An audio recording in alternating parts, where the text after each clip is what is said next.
Em uma época onde ser mulher, independente e de sucesso, era visto como um ato de desafio à sociedade, Dalva de Oliveira marcou os anos 50, com a sua voz e seu talento incontestável, mas também enfrentou tabus e escândalos com uma coragem impressionante.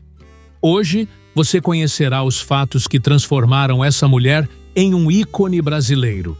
Antes de continuarmos, seja muito bem-vindo ao canal Rádio Master Dancer, a rádio que só toca flashback.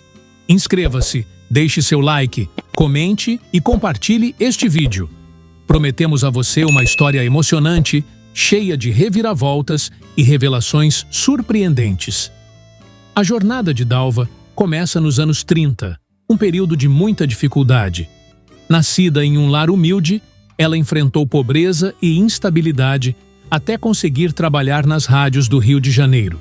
Adotando seu nome artístico, Dalva dividia seu tempo entre estúdios e apresentações em teatros cariocas.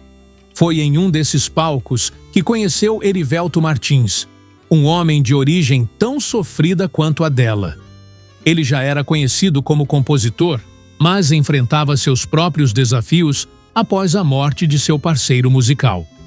Juntos, Dalva, Erivelto e Nilo Chagas formaram o famoso Trio de Ouro. O trio rapidamente alcançou sucesso, sendo contratado por rádios importantes e fazendo apresentações memoráveis, como no icônico Cassino da Urca.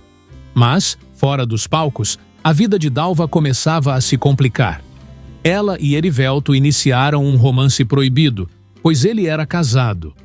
Mesmo com as adversidades, eles se casaram em 1938 em um ritual de Umbanda, algo bastante ousado para a época. Entretanto, a felicidade do casal foi breve. A relação de Dalva e Erivelto foi marcada por brigas e episódios de violência. Relatos indicam que Erivelto chegou a empurrá-la de uma escada enquanto estava grávida, o que resultou na perda do bebê. Dalva, em um gesto que chocaria qualquer um, guardou o feto em um vidro com álcool, exibindo-o no banheiro como uma lembrança de sua dor. Além disso, Erivelto mantinha casos extraconjugais e chegou a ser flagrado por Dalva na cama com outra cantora, Isaurinha Garcia.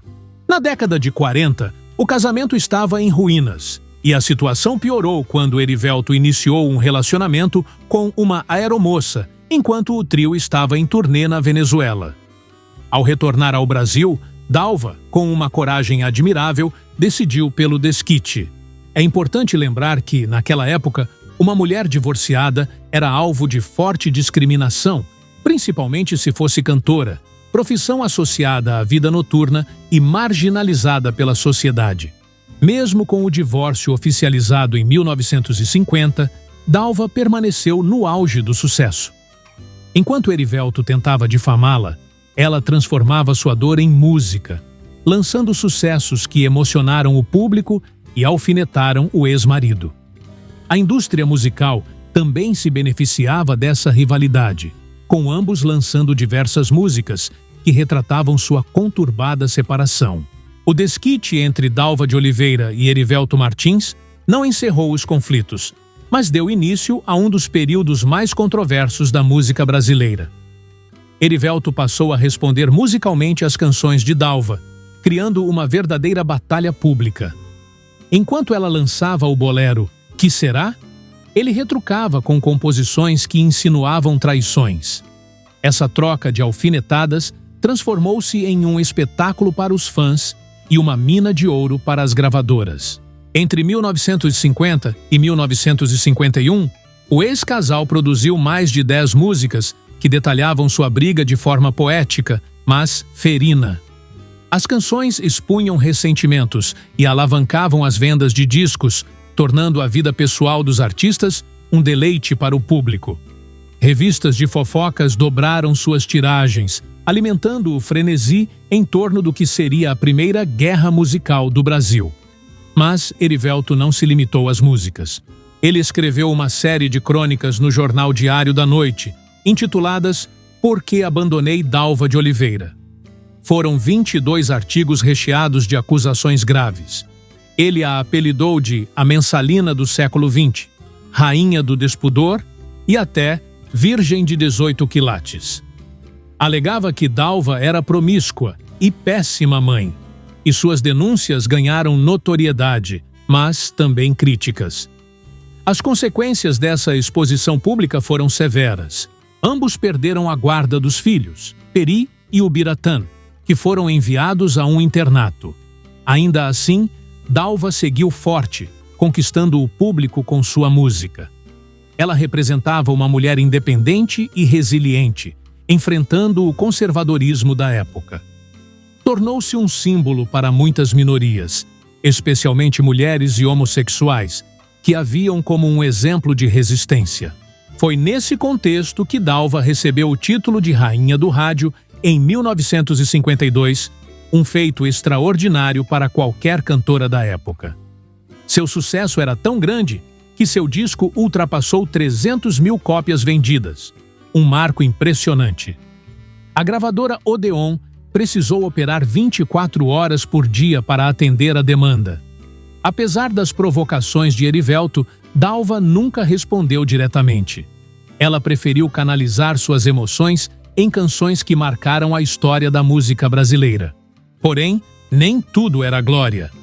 Em 1950, durante uma turnê na Argentina, Dalva conheceu Tito Clemente, um músico e apresentador com quem se casou. O relacionamento parecia promissor, mas terminou de forma amarga. Tito ficou com a guarda da filha adotiva do casal, Dalva Lúcia, e a separação gerou mais dores para a cantora.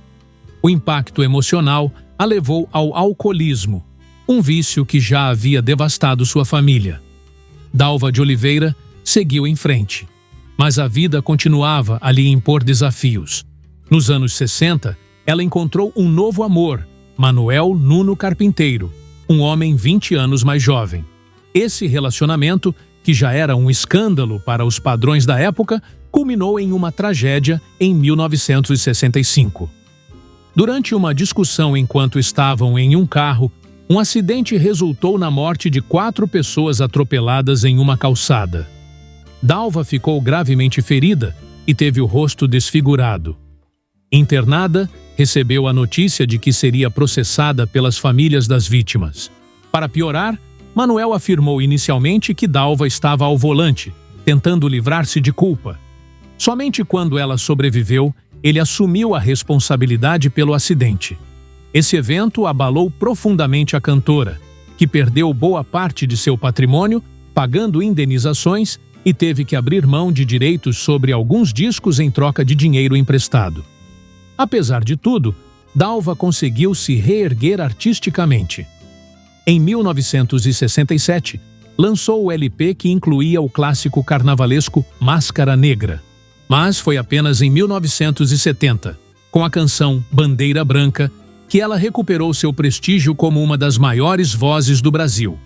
A música se tornou um hino nos carnavais, imortalizando ainda mais seu legado. Porém, o tempo não foi generoso.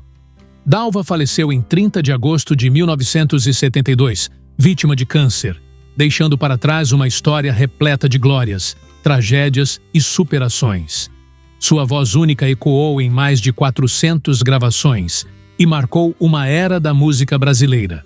Curiosamente, antes de se tornar famosa, ela já havia sido a voz falada da primeira versão dublada de Branca de Neve e Os Sete Anões, em 1938.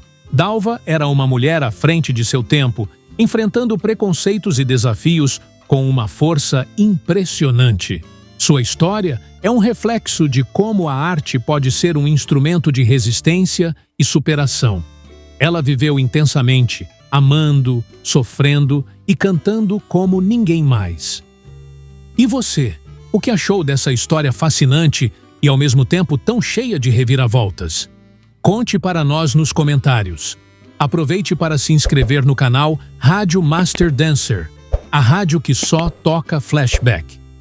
Deixe seu like e compartilhe este vídeo com quem também admira grandes vozes do passado. Dalva de Oliveira é a prova viva de que, mesmo em meio às adversidades, uma mulher pode transformar sua dor em arte e deixar um legado eterno. Pense nisso e até a próxima.